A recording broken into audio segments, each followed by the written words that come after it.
A reading from the first letter of St. Paul to the Corinthians.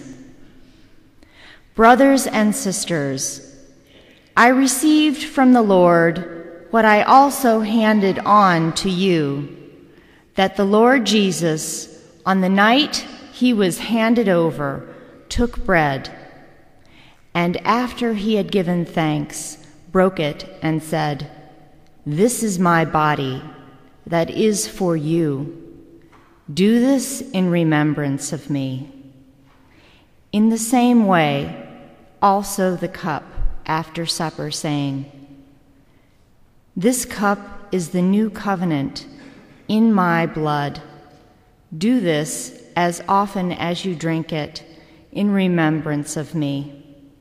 For as often as you eat this bread and drink the cup, you proclaim the death of the Lord until he comes." The word of the Lord.